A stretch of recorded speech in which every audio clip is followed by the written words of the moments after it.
क्या हाल चाल, बढ़िया सब।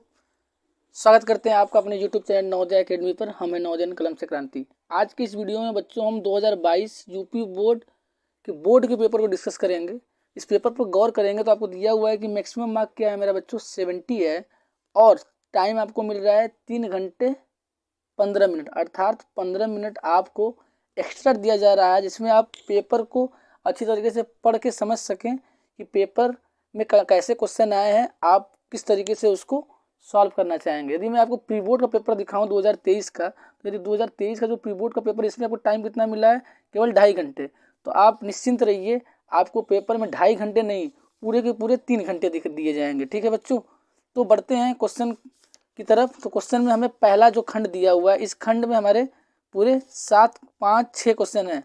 पूरे 6 क्वेश्चन हैं। ये 6 क्वेश्चन कैसे हैं, हमारे MCQ टाइप के हैं। तो इस क्वेश्चन को कैसे सॉल्व करते हैं, आइए देखते हैं। देखिए क्वेश्चन नंबर 1 में हमें क्या दिया हुआ है, दी गई संख्या में कौन सी अभाज्य संख्या होगी, अर्थात हमसे पूछ क्या रहा है कौन सा इसमें प्राइम नंबर है।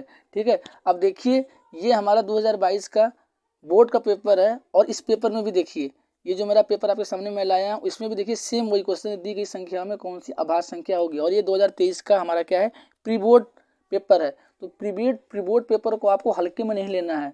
ठीक है, उसको आप जैसे बोर्ड पेपर देते हैं उसी तरीके से आप उसे जाइए, उससे गुजरिए, तो आपको समझ में आएगा। देखिए यहाँ पे ये वाला सवाल है, वही सवाल देखिए यहाँ पे भी है।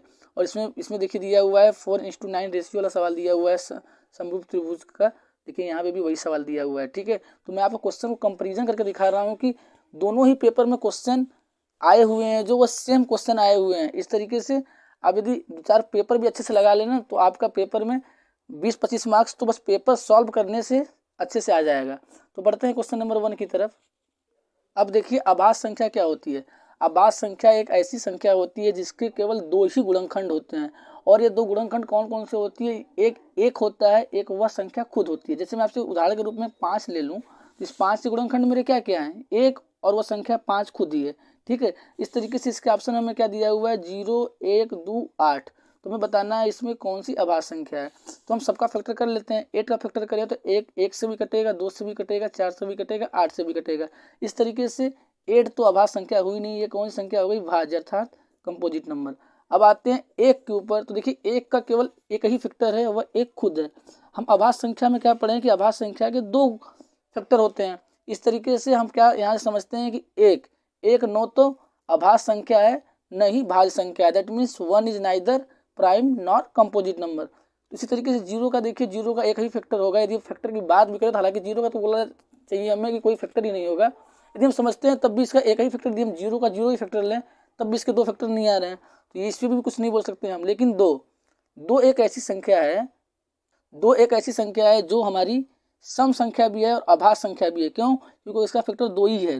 एक है, एक वह संख्या खुद 2 है। ठीक है, इसके 2 ही फैक्टर आ रहे हैं। इस तरीके से यह एक सम अभाज्य संख्या है। पूरे नंबर सिस्टम में केवल 2 ही एक ऐसी संख्या है जो हमारी क्या है, सम भी है और अभाज्य संख्या है। इस तरीके से इस प्रश्न का करेक्ट आंसर क्या हो जाएगा बच्चों, 2। बढ़ते हैं इसे ख क्वेश्चन की तरफ। इसमें बोला है कि इसका विविक्तर क्या होगा, अर्थात हमें इसके डिस्क्रिमिनेंट डी के ऊपर कमेंट करना है। हमारा समीकरण ये है, तो यहाँ से हम 3 को हटाने के लिए डिनोमिनेटर से पूरे समीकरण में दोनों तरफ हम 3 से मल्टीप्लाई कर देंगे। तो क्या हो जाएगा, 3x² - 2x + 1/3 is equal to 0 × 3। तो 3 में 3 से गुणा होगा तो यहाँ कितना हो जाएगा, 3 3 का 9, 9x² हो जाएगा माइनस 3 दूनी 6, तो यहाँ कितना हो जाएगा 6x प्लस 3 से 3 कैंसिल होगा तो यहाँ कितना आ जाएगा 1, और 0 में 3 से मल्टीप्लाई करेंगे तो यहाँ पे क्या आ जाएगा, 0 आ जाएगा। इस तरीके से यहाँ पे हम देख पाते हैं कि a की वैल्यू जो हमारी है वह कितनी है, 9 है, b की वैल्यू कितनी है बच्चों, -6 है, और c की वैल्यू क्या है, 1। तो डिस्क्रिमिनेंट की हमारी वैल्यू क्या होती है, b² - 4ac। हमें a b c की वैल्यू कहाँ से लाए हम, इसका ax² + bx + c is equal to 0 से कंपेयर करके वैल्यू लाए हैं। तो यहाँ पे पुट करेंगे तो हमारा क्या हो जाएगा, p की जगह -6 पुट कर दीजिए, -6 का स्क्वायर -4, a की जगह 9 × c की जगह 1। तो अब देखिए -6 में -6 का गुणा करेंगे तो 36 ही आ जाएगा, क्योंकि माइनस माइनस प्लस होता है। -4 9 36, ठीक है, 1 का गुणा करेंगे तो वही आ जाएगा। तो 36 में 36 घटा देंगे तो 0 आ जाएगा। इस तरीके से डिस्क्रिमिनेंट की वैल्यू यहाँ कितनी आ रही है, 0 आती है। ठीक है, तो इसका करेक्ट आंसर हमारा क्या हो जाएगा, 0। ठीक है बच्चों, तो इस क्वेश्चन में हमें दिया हुआ है ग वाले में कि sin a की वैल्यू 3/5 है, तो cos a की वैल्यू क्या होगी। ठीक है बच्चों, तो इसके लिए हम एक ट्रेंगल बना लेते हैं। ट्रेंगल का नाम दे देते हैं ABC। अब ए के बगल में जो एंगल है उसको हम थीटा दे दिए, तो थीटा के सामने की साइड हमारी क्या होती है बच्चों, लंब होती है, ठीक है। और थीटा से संलग्न जो साइड होती है वो क्या होती है, हमारी आधार होती है, ठीक है बच्चों। और ये जो 90 डिग्री है समकोण त्रिभुज, इसके सामने की जो साइड होती है हमारी वो क्या होती है, कर्ण होती है। तो हम लाल बटे कक्का के अनुसार प्रोसीड करें तो साइन ए की वैल्यू किसके बराबर हो जाएगी, L बाई के, क्योंकि L बाई के क्या होता है हमारा साइन थीटा होता है। अर्थात इस ट्रेंगल में हमारा लंब कितना आ गया, 3 आ गया, ठीक है, और के कर्ण कितना आ गया, 5 आ गया। इस तरीके से हमें कॉस ए चाहिए, हमें क्वेश्चन में पूछा क्या है, कॉस ए चाहिए। तो कॉस ए की वैल्यू क्या होती है बच्चों, ए बाई के होती है। तो हमें ए तो पता है, आधार आधार कितना है यहाँ पे हमारा, यहाँ पे हमें आधार नहीं पता है ना, आधार ही तो नहीं पता है, कर्ण तो पता है 5।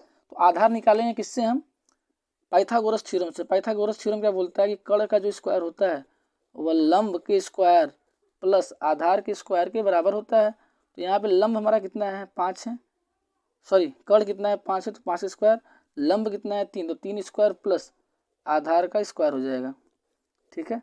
तो 25 माइनस ये 9 हो जाएगा, इधर आके प्लस से माइनस हो जाएगा, इक्वल टू आधार का स्क्वायर।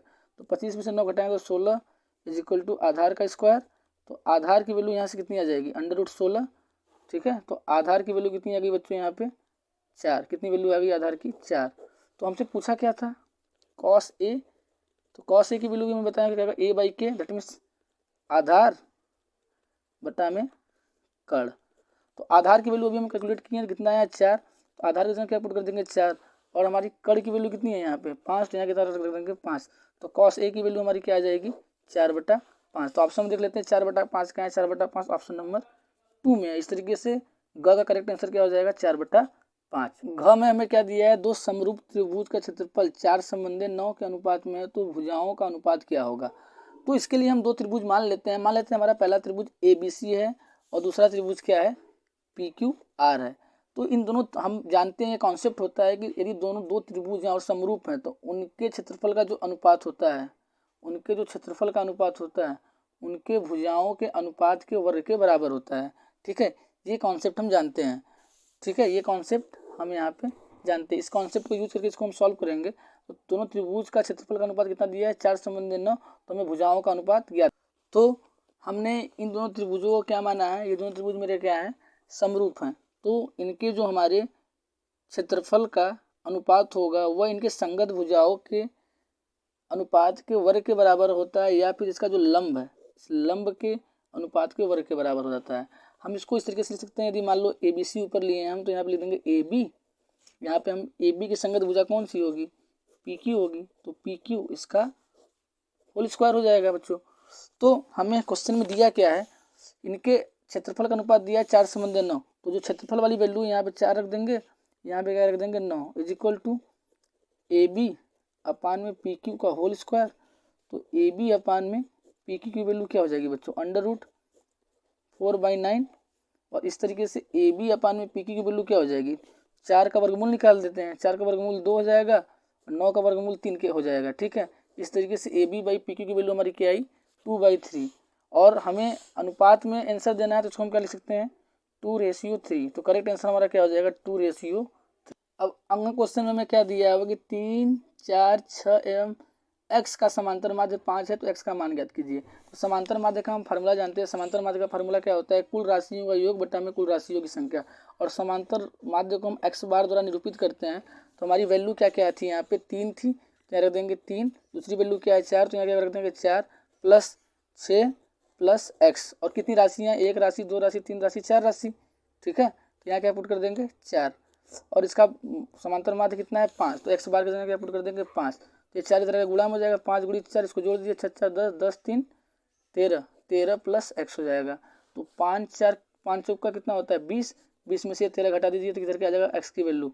तो 20 में से 13 घटाएंगे तो कितना जाएगा 7, तो x की वैल्यू क्या आ जाएगी 7। तो इस तरीके से इस क्वेश्चन का करेक्ट आंसर क्या हो जाएगा बच्चों 7। क्वेश्चन में हमें क्या दिया हुआ है कि 2 बिंदु 2, 3, 4, 1 के बीच की दूरी बतानी है। तो हम 2, 3 बिंदु को x1, y1 मान लेते हैं, 4, 1 बिंदु को हम क्या मान लेते हैं, x2, y2 होती है। तो दूरी सूत्र के अनुसार हम क्या जानते हैं कि दो बिंदुओं के मध्य की दूरी क्या होती है, √x2 - x1 का whole square plus y2 - y1 के होल स्क्वायर के बराबर होती है। तो यहाँ पे हम वैल्यू पुट कर देंगे, तो वैल्यू पुट करेंगे तो x2 की वैल्यू कितनी है हमारी 4 है, तो 4 - 2 का स्क्वायर प्लस इधर कितना हो जाएगा y2 की वैल्यू कितनी है हमारी 1, तो 1 - 3 का होल स्क्वायर। तो ये 4 में से 2 घटाओगे तो कितना बचेगा 2, तो 2 का स्क्वायर। 1 में से 3 घटाओगे तो कितना बचेगा -2 बचेगा, तो -2 का स्क्वायर हो जाएगा। ठीक है, तो इधर से कितना रहा 2 दूनी 4 -2 कितना होता है +4 ही होता है।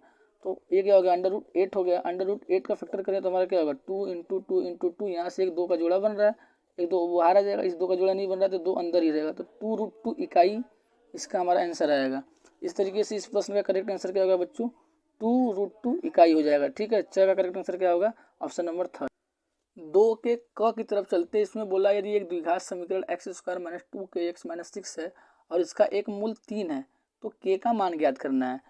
तो हमें इक्वेशन जो दिया हुआ है ये कौन सा इक्वेशन है, क्वाड्रेटिक इक्वेशन, एक द्विघात समीकरण है।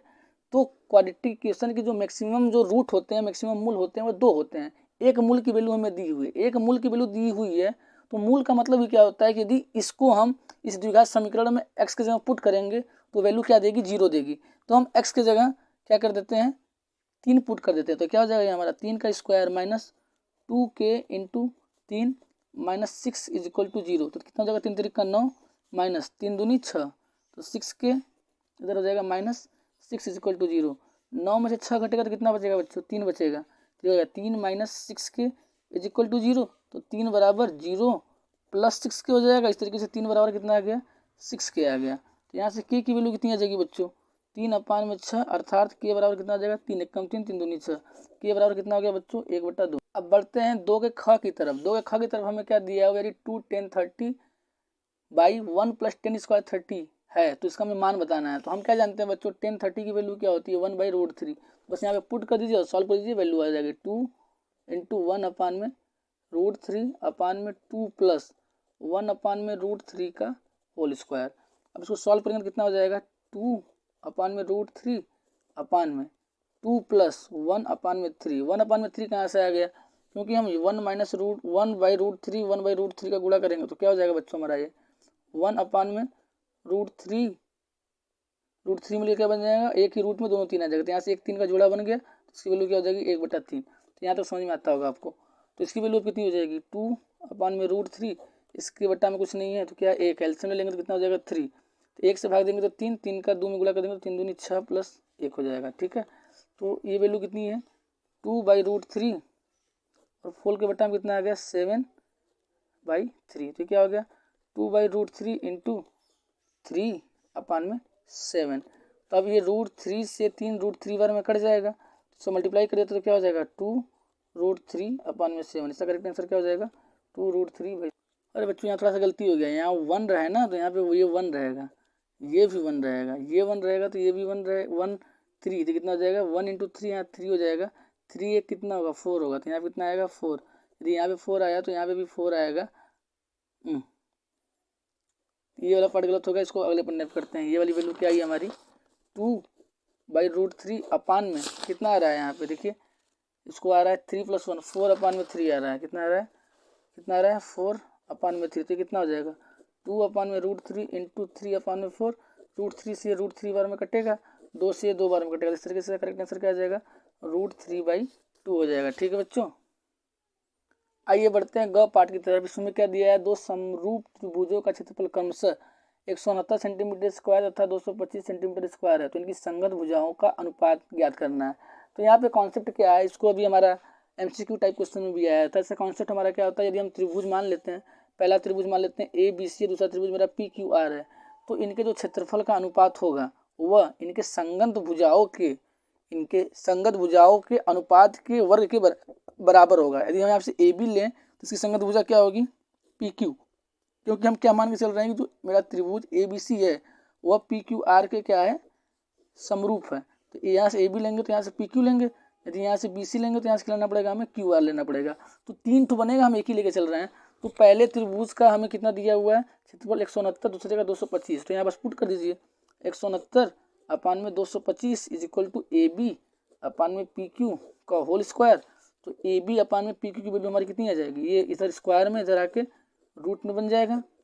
ठीक है, तो 169 का वर्गमूल निकालेंगे तो 13 आता है, 225 का निकालते हैं तो 15 आता है। इस तरीके से इनके संगत भुजाओं का अनुपात कितना हो गया, 13 संबंधे 15।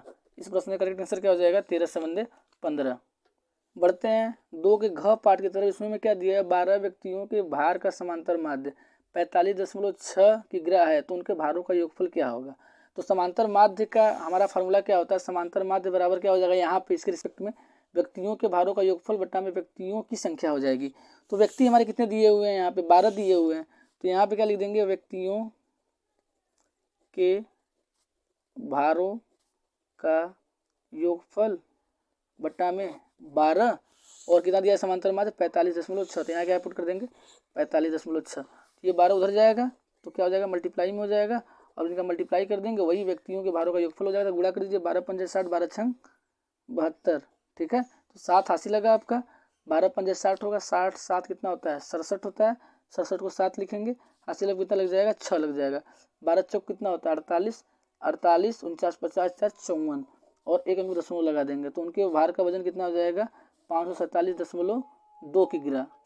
आज की वीडियो में इतना रखते हैं, मिलते हैं एक नए वीडियो में एक नए लेक्चर के साथ। तब तक आप हमारे चैनल को लाइक शेयर और सब्सक्राइब करना ना भूलें। Thank you so much.